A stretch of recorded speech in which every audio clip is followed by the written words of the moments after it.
Good morning, good afternoon, or as the case may be, good evening, and welcome to Wholesale Change, a show for wholesale distributors where we provide thought leadership in distribution. Because if you're on this podcast, you probably are a wholesale change agent. Our topic today is driving rapid growth and profits with technology, talent, training, and culture. It's a bit of a mouthful, but we've got an amazing CEO leader who's driving his company to levels of record efficiency, but also employee satisfaction. We're going to look at this brilliant interplay between customer satisfaction and employee satisfaction, and then growth and profit. Before we bring Tim Brooks from Lohmiller Company on, I'd like to share some background from our sponsors. First sponsor is actually Distribution Strategy Group, where we wanted to talk to you about our offering called Demand RX. Distribution Strategy Group's proprietary Demand RX estimates the account potential of customers and relevant prospects in total and by product category. This enables you to make strategic and tactical decisions about what you're going to sell and to whom you will sell it. When you understand the potential in an account, your sales and marketing functions are not only more efficient, but they're more effective because they focus on the right products for customers and prospects. Demand RX provides you the ability to grow wallet share, to define an ideal customer profile, to target the right prospects from our database of 48 million companies, and to measure market share. And now Demand RX is integrated with leading CRM systems. So don't hesitate to reach out if you have interest in this. I'd like to talk to you next about the big news we have with the Applied AI Conference coming up June 4th through June 6th in Chicago. You don't want to miss this. The former White House CIO, Teresa Payton, is joining the speaker lineup. She'll kick off June 6th with the topic of how AI, deepfakes, and ChatGPT are transforming cybercrime and what to do about it. Teresa Payton joins other amazing speakers like Zach Cass. He's the former head of go-to-market for OpenAI, and Brian Walker of Grainger, along with many other very notable speakers. To learn more, scan the QR code on your screen right now, or go to appliedaifordistributors.com. If you sign up before April 15th, you can take advantage of the early bird pricing. Again, that's appliedaifordistributors.com. Our next sponsor is White Cup. If you want to surpass your Q2 sales goals, here's a way to think about it. Give your sales team the perfect products to pair with every purchase with top-related product recommendations in White Cup CRM and business intelligence. White Cup uses AI to analyze each customer's order history and offer recommendations personalized for them. Your sales reps can suggest these products while they're on a call with a customer, or add them to their next quote to maximize the value of every order. Discover top-related products and more next best actions at go.whitecup.com/nextbestaction-DSG.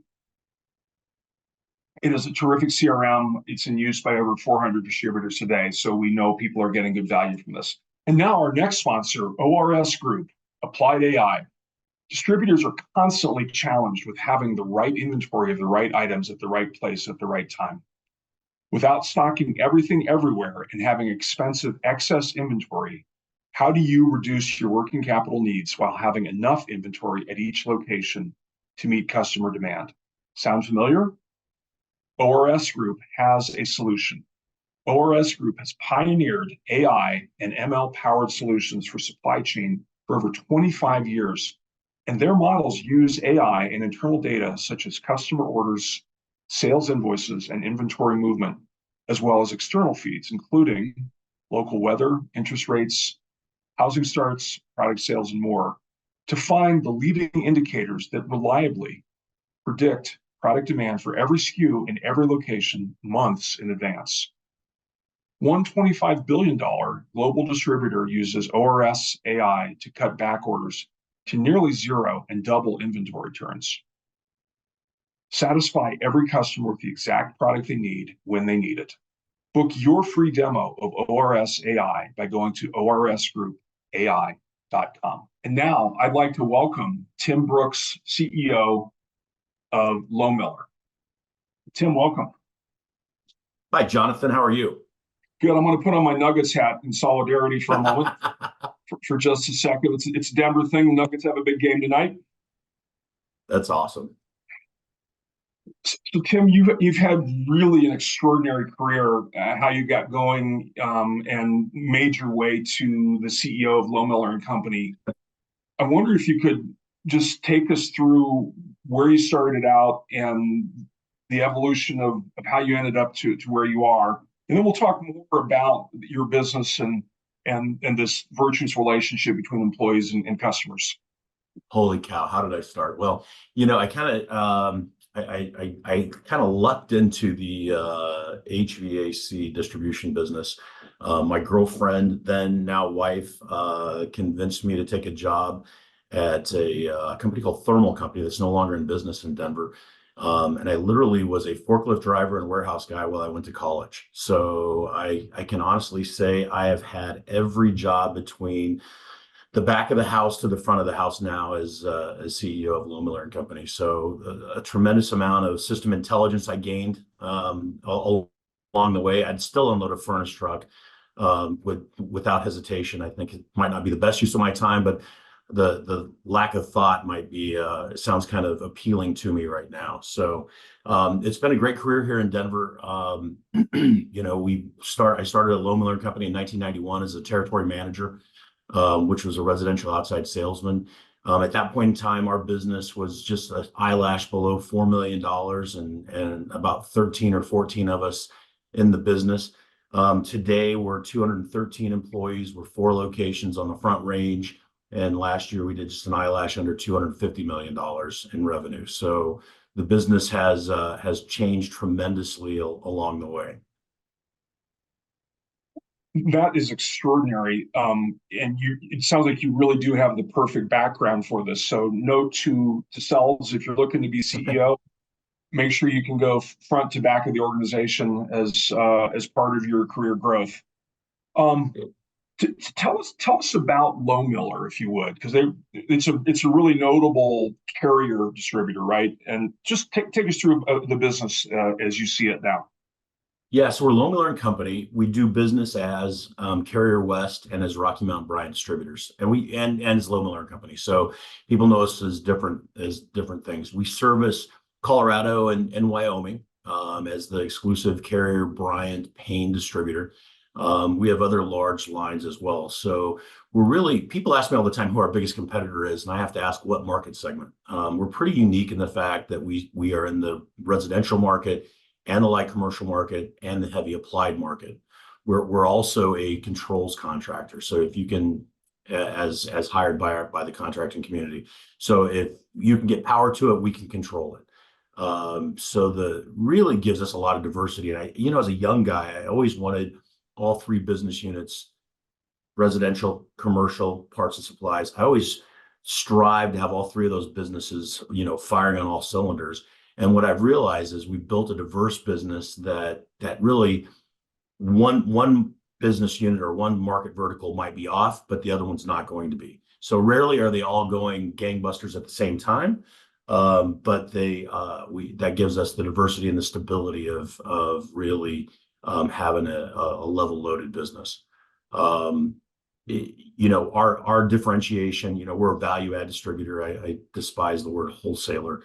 We're a value add distributor, much like you talk about all the time, Jonathan. And what our mission and our purpose and our goal is to partner up with our customers and our vendors and help everybody we come in contact with be more successful as a result of our efforts. So that's been the fight song since day one, and will be as long as I'm involved in the business. Okay, so let me throw out a kind of just rudimentary value proposition, and then let's talk about how you go beyond that. So the most rudimentary value proposition, by the way, you can look this up on Google, is what you need when you need it, where you need it, right? We get stuff to you. That's what distributors do, right? That's just like the baseline of what distributors do. I looked that up as a search a while ago. I found like 500,000 results.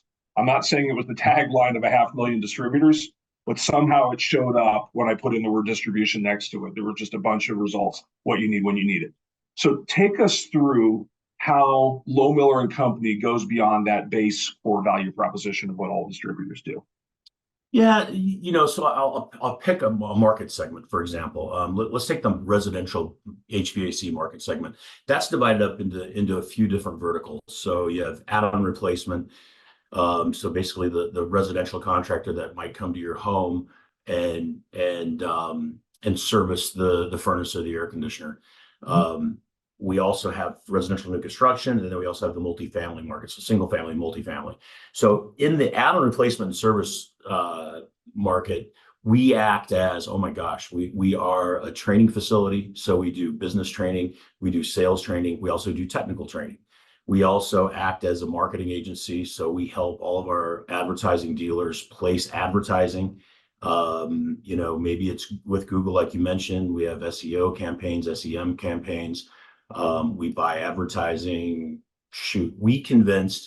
I'm proud to say Chuck Lohmiller and I convinced the Denver Post to sell us advertising space on the weather page back in 1993.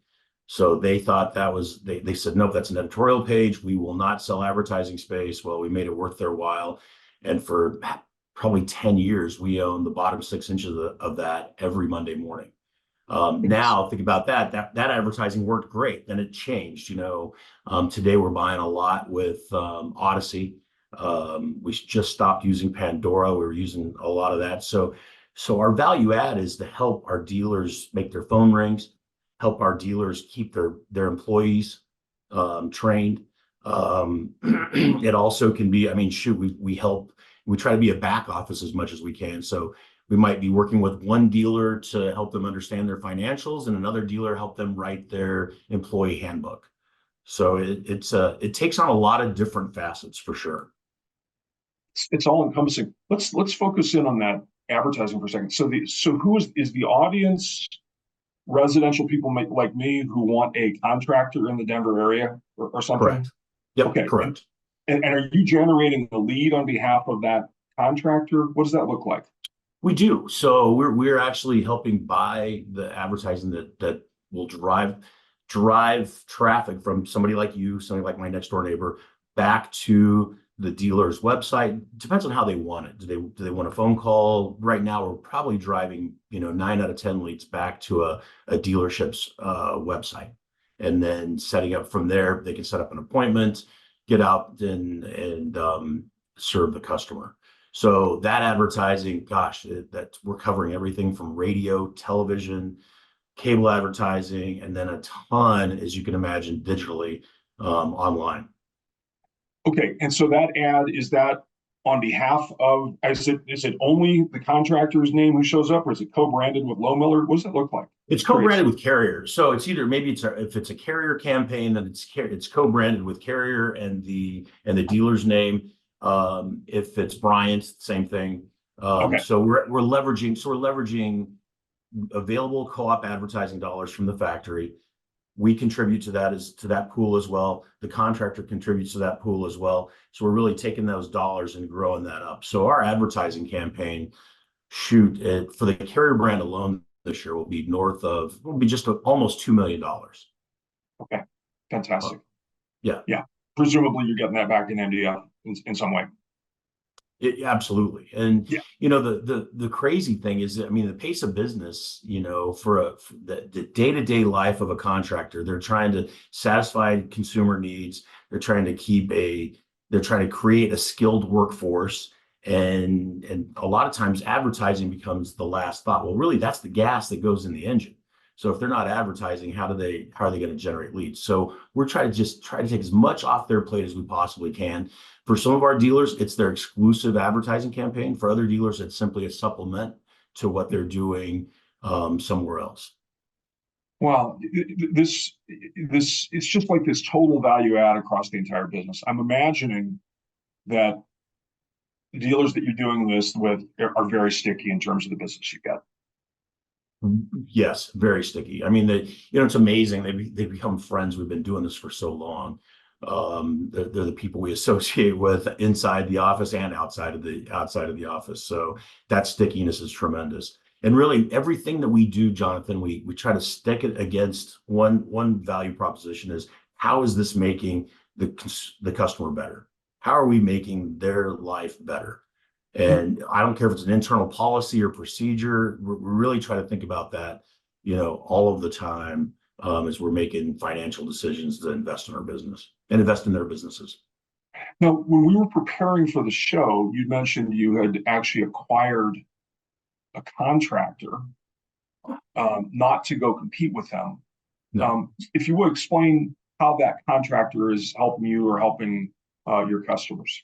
So that's in another market segment. So think of commercial new construction plan inspect. That's a sheet metal contractor. And I had one contractor after another coming to me and saying, "Hey, can you take the warranty position for me? I don't want that risk. I don't have the skilled labor to do it. If you could take that, that'd be great." We thought we could take that internally with our customer assurance department. And really, we realized we're not a 24/7, 365 contractor. We just couldn't do it. So we actually partnered up with one of our small customers, and who's in the contracting business. And now we are able to take that warranty on those large projects where the sheet metal contractor doesn't want any part of it. They want to install it, they want to get paid, and they want to walk away. So then we can take that consumer, whether it's Amazon or a local print shop or whatever, we can take them all the way through the warranty and fulfill that obligation. We can also, through that organization, we can also do startup support for very sophisticated projects, whether it's a controls project or it might be a variable refrigerant flow system. They can do that as well. So make a very, very intentional approach not to compete in the marketplace, but really be a value add to those sheet metal contractors that we've been doing business with for over 30 years. In your description of the metrics on the business, you mentioned the revenue and the number of employees. Yep. Simple math says you have extraordinarily high revenue per employee. We do. We see a lot of data about distributors, depending on the sector. We look at numbers like $600,000 to $800,000 per employee. Very typical. That's very typical. You're 50% to 100% bigger than that. So you managed to create something around hyper efficiency in the business. If you could help us understand the focus on efficiency and how you managed to do that. It's extraordinary. I've never seen anything like it, by the way. I mean, you look more like a two-step distributor, right? So if you look in the building lumber space, you have people that sell to an 84 lumber or to an ABC supply. Those are two-steppers. Your numbers look like a two-step number. Yep. So very, very intentional. So we started measuring that. We started measuring that probably in the late 90s and didn't like the number and felt like it could be improved. And so if you look at it, our business as a distributor it's kind of divided up into three areas. I call it the concrete, the carpet, and the tile. The concrete would be the logistics system. So forklift drivers, truck drivers, we gotta bring the product in, put it away, and then send it back out as fast as we possibly can. And then the carpet would be our sales staff, our general administrative support, and our executive team. And then the tile would be our parts and supplies showrooms, right? So I started taking a look at it, and you realize, we have a lot of people sitting on the carpet that were taking phone calls. And when one of our customers calls us, they only want two things: where's my stuff, or they want more stuff.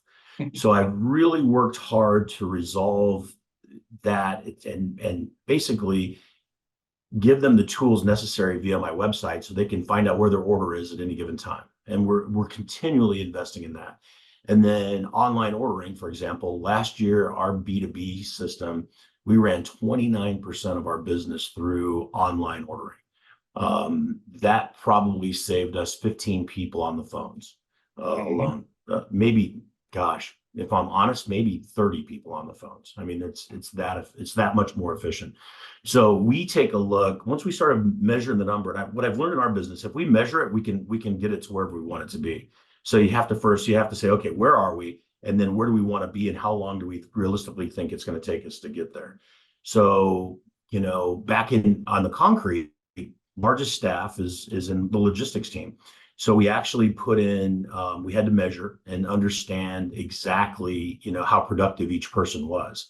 And once we did that, we now can pay for performance and realize, this blew me away. We started doing this, I don't know, 7 or 8 years ago. We realized that our best warehouse guy, Jonathan, the best picker, he was better than the next three people. Three. And so, we don't want to lose him. So we make sure we're paying him at the correct rate. And I'll never forget giving him his raise. And he looked at me and he goes, "I won't tell anybody." And I said, "You could do me a huge favor. Tell everybody how much I'm paying you. And when they come and ask for that rate, I'll just say, hey, here are the KPIs. If you can do this, I'm glad to pay you that." So we've been able to bring that number down. We have safer operations as a result. So we have fewer forklifts, and we have less turnover. So less turnover increases efficiency as well. So efficiency is, I look for it everywhere. And then where can I leverage technology to help with that? So we just implemented a new software in our warehouses last year called Path Guide. And we're actually able to measure travel time for every single team member in logistics. And I say travel time, how long are they on the forklift? How efficient are they? So everybody has an efficiency number, and that we have learned a lot. We have learned a ton, and gosh, we just have been live now about 11 months. We will this fall we'll probably redesign all of our warehouses and change them to some sort of velocity flow to minimize travel time on those lifts, and try to get more of that out of there. So everything we do, we challenge: are we adding value to the customer? And then are we increasing the efficiency of our overall business? And so it's easy to it becomes, in my world, business is math. And so if I can, what are the numbers? What do they look like? And it makes it pretty easy to make those investments. That's incredible. A crazy thought just occurred to me, like for the picker. So, one of the things that's emerging in one of our joint topics in basketball is that one of the best predictors for being a good defender is wingspan, right? Yep. Everybody knew about jumping. Is there a way to identify a good picker ahead of hiring? Yeah, well, really it's conscientiousness, right? So it's more background. So when we hire, we've been on this culture journey since about 2018. And now what we did before was we would hire for the skill. Now we hire for the skill and for the culture fit. Do they have the same values that we have? And, do they have the same amount of care that we have? Do they understand their impact on outcomes?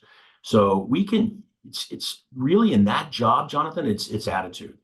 We try to hire attitude there as much as we possibly can, and love to hire those people that we hear this all the time. We just want to get in our foot in the door, and then we'd love to grow with you. And so we really look at that as our bench strength, and where can we develop them to? And I have a young man right now that's just dying to get into our controls division, and he's doing everything he can to learn about basic electricity, wiring, all those things that you want him to do. He's getting paid a great wage to do that. And then he's in classes with us at night, just looking forward to his opportunity to get out in the field with us. Another person might be wanting to move into our inside sales department. So it's pretty amazing. The core of our business, they've kind of grown up within us and done multiple jobs, which gives them an extraordinary amount of system intelligence and really allows them to understand their impact on outcomes. We're going to continue with this. I think we have a quick question. What was the name of the software used to track the travel time in the warehouse? If you could share. Path Guide. PATHGUID. Yep. They are. That was a heck of an investment. We had to change out all of our RF guns, but as a result, it's an automated picking system.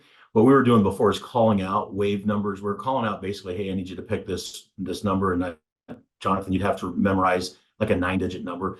Now it's completely automated. It drops to the next picker. So whoever's available, the order just simply drops. We can have multiple people picking the same order. We can have multiple people checking in the same order. It's if you've ever worked in a warehouse, and I have, it's it is a tremendous time saver. For our audience, by the way, I should mention, please feel free to ask questions. There is a Q&A button at the bottom. When we get your question, we'll determine whether to answer it in the moment or perhaps avert to later. So back to the culture, though, Tim. So the culture often or almost always reflects the leadership. It is holographic. Is that the word? Holographic. There you go. It reflects the leadership. But talk to us about what you think are the key elements of your culture, how you create, how you reinforce those aspects of your culture.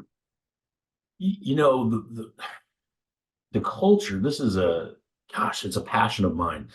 So my business partner and our chief financial officer, Roger Lee, in 2018, I'll never forget, he walks in my office and closes the door. I know when people walk in my office and close the door, usually they're quitting. I knew my business partner was not quitting. And he said, "Hey, I was just at an executive luncheon. They asked me to talk about our culture because they thought we had a really good culture. And I declined because I didn't think we had a great culture." And I said, "Holy cow, Roger," and I'm a fiercely competitive guy, and told this story 1,000 times. And I said, "No, that's not true, Roger." And he goes, "Okay, if you could just tell me what it is, I screwed up. I'll make sure I carry the message next month when I go back to the meeting." And I'm like, "We sell." And he goes, "That's not culture." I'm like, "We're professional." And he goes, "That's not culture." So we actually, our first ever consultant we hired was for that culture process, and hired a consultant that we spent 3 consecutive days, first with our ownership group, then our executive managers, and then our key team, probably about 15 people. And we defined what our intentional culture was going to be. And really that culture is designed to help us reach our full potential. And so with that, we talk about the 4 pillars of our culture. Comfort, we're obviously in the comfort business. We also create comfort in more ways than one. Respect, respect between vendor and us, between customer and us, and between team members. It's that sometimes gets forgotten about when you have the concrete, the tile, and the carpet. So we all have impacts. We celebrate that salesman that sells 25 million a year, but without the rest of us, he couldn't do that, or she couldn't do that. Community, we're very huge advocates of the community. We want to make sure that's one of our pillars. And it's provided so much for us, so we want to provide back to them. I'm proud to say for the last 8 years, we provided every furnace that Habitat for Humanity has needed in the state of Colorado and Wyoming. That's usually between 250 and 300 furnaces a year that we're able to donate to those guys. Food Bank of the Rockies, we're a huge part of there. So really those pillars hold up the platform, which is Lohmiller Company. And then there we have behaviors and habits built between that. And I'm so passionate about it that I literally send an email. I'm in Indianapolis today at the Carrier factory for a board meeting. But no matter where I'm at on the planet, I send an email out every morning, behavior of the week, and then the habit of the day, and then whatever my twist is on it. Jonathan, you'd love it. Sometimes I talk about the nuggets and their genuine care for each other and love for each other. Other times it's just whatever seems relevant to me, and kind of remind everybody, hey, this is the language we can use. And today's habit is we're responsible for our words and our actions. And we all have, if you have a business of any size, you're going to have nonsense happen every single day. But it's the reminder to everybody, if you're having to live your life saying you're sorry, you're not doing it correctly. And, you can say you're sorry, and Jonathan, you can say, okay, I forgive you, but there's still that hole. You'll always remember that day that Tim lost his mind and wasn't professional, wasn't respectful. So we've created, I think, with our culture, a second language that we can use to hold each other accountable, vertically, horizontally, whatever. So really it makes it easier for somebody to say, hey, you're not doing what you say you're going to do when you say you're going to do it. You're not being very responsible to our culture today. And I think that's really helped a lot. That our consultant said, hey, this is going to take years to really integrate. And I'm like, you know what, Dan, we're a pretty high performing company. I'm going to have this done in about 6 weeks. He was right. It is a ongoing process that has taken years and years and years. And still to this day, I don't feel like we're 1,000% where we want to be. Is there a set of core values or some similar type of thing, vision that is overarching and part of this? Yeah, our purpose in business every day. I I, I want to match the 401k contributions that our team members make at the highest level possible. So that is when I wake up every morning, that's what drives efficiency. What is really our purpose. And we basically say our objective, I guess. So our objective is to distribute 100% 401k company match through improved efficiency and increased gross margin dollars. So we all have that same point of pride. Last year we matched 93% of every dollar our team put in. So that means no cap. So if you're an old guy like me, you can put in 25,500 a year, I think, and we matched 93% of that. We're on a really great run in the last 5 years. I think our lowest match has been 87%, 86%. Our highest match has been 98. So we haven't quite got to that 100 point. And if we get to 112, it's a calculation, right? It's a formula. If we get to 112, we're going to do 112, and really, create that stickiness with our team and let them know that's how we share our profits with them. Now, I happen to know that you have somebody whose title involves employee retention. Yeah. Yes. Yes. We have we have a person in our HR department that is employee retention and recruiting. So last week she was at University of Colorado at a job fair recruiting. And then on Friday, we had an employee appreciation day. We brought in breakfast in the morning. We had massage therapists at all of our branches throughout the day. And then we actually hosted a happy hour. I was in our Johnstown branch. We had a happy hour at the end of the day and, shared a glass of wine, a beer, and really, visited for 2 hours. It was, get caught up and see pictures of kids. And it was really fun. But Reagan's my daughter, and she fulfills that role. When she started with us, she was in digital marketing. Now she's in employee retention. She really loves the company and helps us be the eyes and ears. She does an exit interview with every single person as they leave the business. And we learn a lot from those. We learn a lot. And I think we've made our business better as a result of making the investment in her. Hopefully you don't have too many observations in that set. Well, people leave, right? And then when they do, it's amazing how honest they're willing to be. Yeah. But I mean, hopefully that set is not large. No, Okay. right. Yeah. No. So let's come back to the technology angle and the efficiency. So you talked about this piece on the concrete. If you would, maybe let's look at some examples of either other examples on the concrete or on the carpet or on the tile. Well, yeah. So you've got to you're looking at everything, right? You're throwing that test at the wall. We actually wrote a program. Our customers, they're interesting. They love to pay us, Jonathan, with their credit card. You know why? They get free airline miles. They get airline miles, so they're like, I want to pay with the credit card. Well, that costs our business almost 3 percentage points. It's about 2.75%. Last year, that was a $900,000 expense for us. So the government allowed us, just starting 2 years ago, that we can now implement a convenience fee and basically charge that back to the customer. And so the value add to them was, they're like, wait a minute, we really want those miles. That's great. If you want those miles, it's costing us, it's costing the business.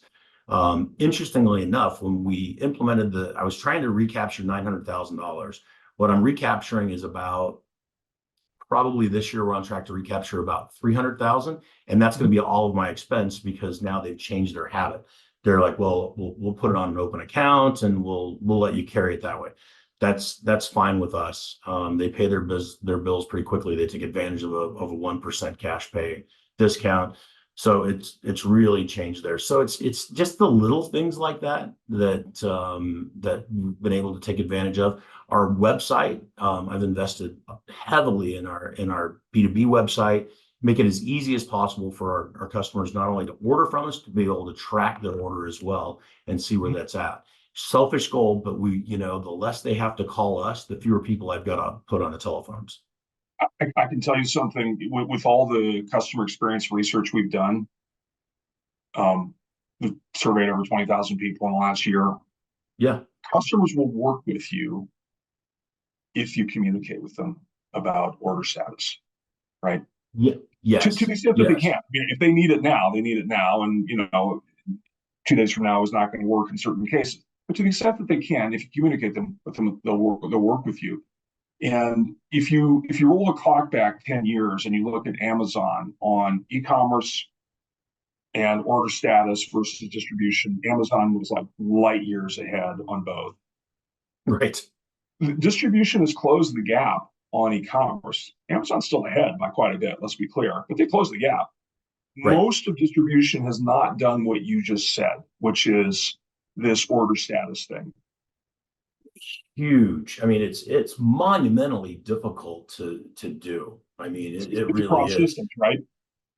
Yes, because it's all the vendors. So we're trying to, with Carrier, it's easy. I've got an API and an EDI with them, so I can suck down information and give them information. So with them, it's easy. But then you start getting into, some of these grill manufacturers and things like that. They don't even, I think I'm faxing orders into a handful of these guys still. I'm not even sending them an email with my order anymore or yet. So it's huge. And really, you said it, our B2B experience is being compared against Amazon as distributors. It's not, in the old days, it was whoever your biggest competitor was, maybe it's Train and Lennox for me. And you say, okay, how does your website compare to them? No, not today. And then today, think of the consumer experience you get. Think about a small vineyard in Napa, a small mom and pop shop in Napa. I can order wine from them and then watch it arrive at my office and see it every single step of the way. Well, if they can pull it off, why can't we pull it off as distributors? That's the experience and that's the expectation that our customer base has. So we're trying to close that gap every single day. And you're right. If you'll give them the truth, sometimes sales teams don't like to do that, Jonathan. They shy away from bad news. Mm-hmm. We try to run towards it. We try to embrace it. It is what it is. And if we can give them accurate information, then they can adjust and work with us. And what I find is most distributors don't want to run towards that bad news. They want to run away from it and hope somebody's going to forget. I got to tell you, my 30 plus years of doing this, they never forget, and it never goes away. So you might as well get it. You might as well, head it face on. I love it. Well, let's keep going. That was a great one. Sure. Other tech innovations that have created efficiency for you? Gosh, I mean, I think I take them for granted at this point. Yeah. I mean, we are. I'll go to employee stickiness, right? So it's very expensive to hire. It's really expensive to hire people. It's even more expensive to train them. So now with technology, we are able to, I think I have a dozen of those 213 employees now do not live in the state of Colorado. So we learned in COVID that we can remote work. I have two key managers. One lives in Montana and another one lives in South Carolina. And because of technology, they can do their job remotely. So they have a soft phone. Their phone number didn't change. We use a software called Fusion, and allows us to have a soft phone wherever their laptop is. That way I can see productivity, I can see performance, I can see efficiency, and they can live where they want to live. So I don't have to go to the expense of rehiring, retraining, and watching really good experience walk out the door. Now, and so we're flexible, and it's on job by job basis. I did have a forklift driver that told me he wanted to work from home. That doesn't work. So it doesn't fit for everybody, but it definitely can fit for the right person. Yeah, you can relocate bits, not boxes. Correct. Yeah. Correct. So I think we kind of become numb to it, but we just try to look and see wherever we can leverage technology to help us be more efficient and improve that customer experience. Let's go back on the e-commerce one and let's broaden it to touchless ordering. But I want to make a point first. So we many of you know we do an annual state of e-commerce benchmark. I think we're on year number 13 or 14. Okay.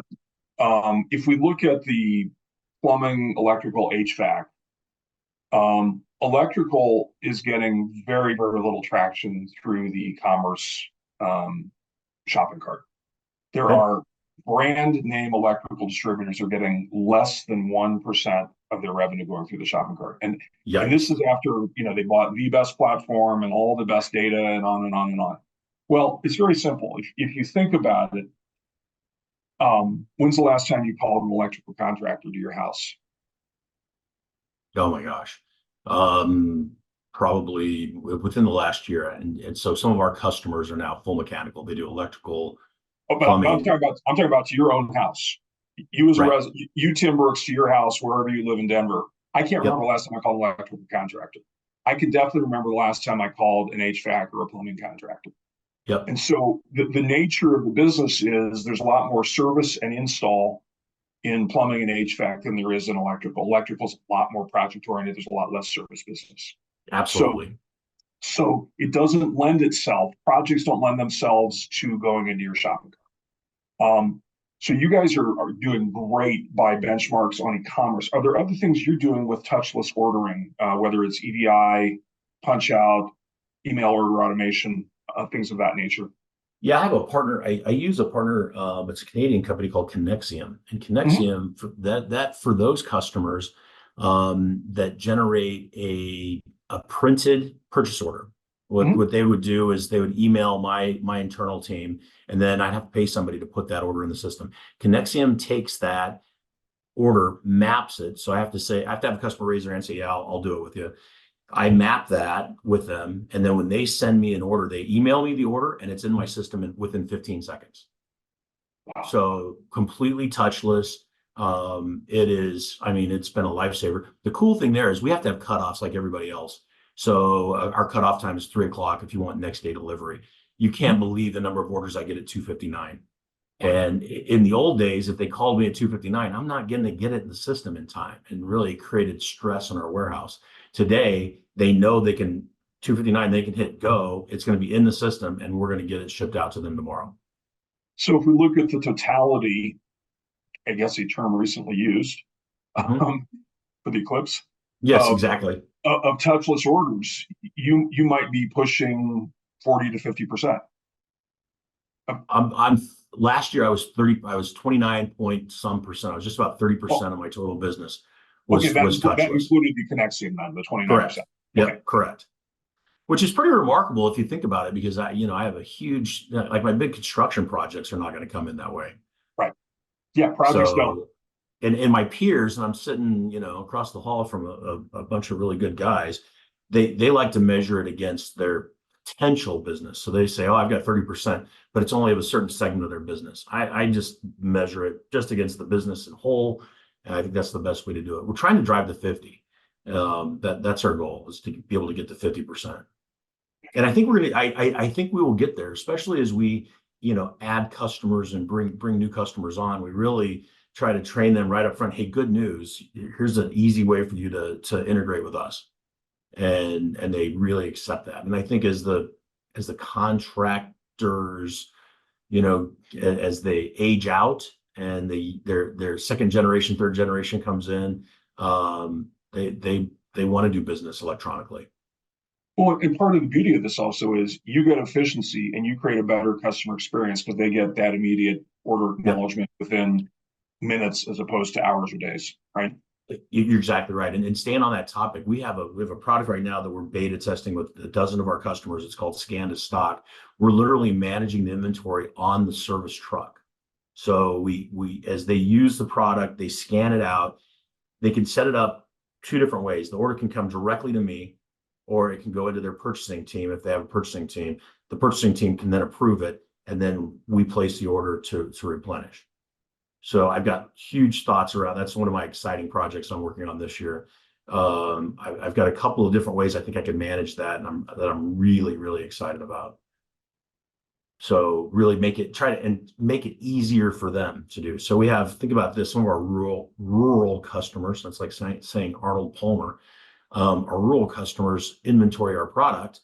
And instead of them walking in the warehouse, writing down what they need, then coming back in, sending me an email that then goes right into the system or get it on my website and doing that, they literally can go to the barcode, scan it and put quantity, scan it, quantity, scan it, quantity, and then they're building an order as they go. So they love it. They love it. So they're pretty excited. I have a meeting with all 12 of them next week, and they really are excited about rolling it out to our entire. They want their peers to be able to use it as well. They see the benefit. As we shift to talking about customer experience, which is the rage these days, we're all about that.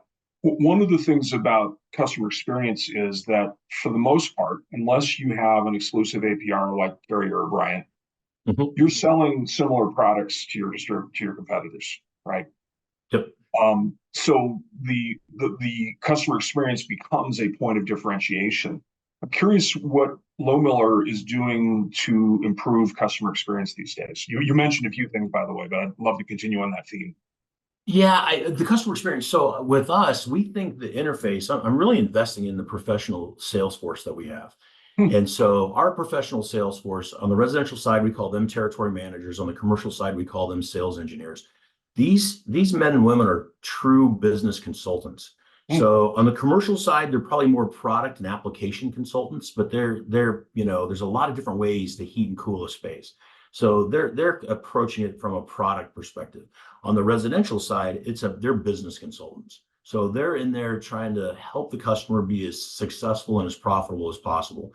We really want to be that unpaid consultant that comes in and is able to have that frank conversation and says, "Hey, your baby's ugly, and we need to fix it. Take a look at how your team is. Look at your uniform. Look at the way your trucks are being maintained or not maintained. Look at your website." I mean, really try to have those frank conversations, and how can we invest with you to help you be more successful in the marketplace? And so we love to go in and do a business evaluation with them and take a holistic look. So any of our salesmen can grab me or anybody from my executive staff, and then we go in there, eyes wide open, and then kind of give them an overall view of what their business looks like to the real world. And that value add, I'll tell you, the first few times we did it, it's a pretty nervous group of entrepreneurs that you're meeting with. Today they embrace it. I mean, it's unbelievable. I had a text this morning from one of our customers says, "Hey, look at my website. We just fixed it." And they spent, 6 figures correcting it, but holy cow, what a great result they got. So does this have the feel of an evaluation or an audit? Yeah, correct. Correct. Got these areas we're looking at. Marketing and sales is one of them. How people management, all that stuff, right? So you got to training. Yeah. So we really want to be that consultant that helps them get their business to where they want to be. And so that's really where the conversation starts, Jonathan. It's like, where are you today and where do you want to be? And I had one guy say, "Why do you care?" Well, I'd like you to be in business for a long time. If you are heading out, I would love to help you with that. Let me lock in and help you make your business more valuable. But really, they're in business for a reason. They want to make a living. Well, would you like to make an extraordinary living, or would you like to just have a lifestyle job? And some of these contractors, lifestyle is all they want, meaning that they can pay the bills, wake up when they want to wake up, do what they want to do. Other guys, they have 100, 200 employees counting on them. They need to be as efficient and proficient as they possibly can. So our value add really is with our professional sales force. I think that's one of the things that when I talk to a new customer all the time, it's like, the good news is HVAC manufacturers, we're all doing it pretty well these days. It's a pretty darn good product, pretty easy compare. The difference is really the person that we have assigned to the account. How can we help you be more successful?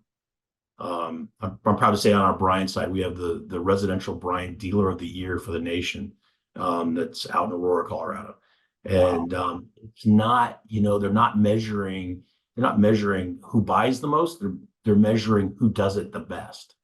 And these guys, Chris and Samantha would tell you they had a lifestyle business 8, 9 years ago. And today they have a professional sales organization that is taking care of a lot of Colorado families and really doing it the right way. So it's pretty exciting. That's incredible. So people have a choice of, do we want to become Dr. Fix-It or Applewood, or just be in a lifestyle business, right? Yep. You're exactly right. We had a customer that we did business with up in northern Colorado. We helped them grow their top line 30 times in 8 years. So 30x in 8 years. And then he just sold his business a little over a year ago for north of $20 million. My goodness. Wow. And he's, the first time I meet him, he's in that beat up 4-wheel drive pickup truck with a flat brim cap and a t-shirt that wasn't tucked in. And the last time I saw him, he pulled up in his brand new McLaren and was telling me he was moving to Florida to fish full time. My goodness. Yeah. Wow. little different life. And gosh, 8.5 years. Pretty incredible story. Absolutely. I'd say that's value add. This is beyond inspiring. And I should say one thing.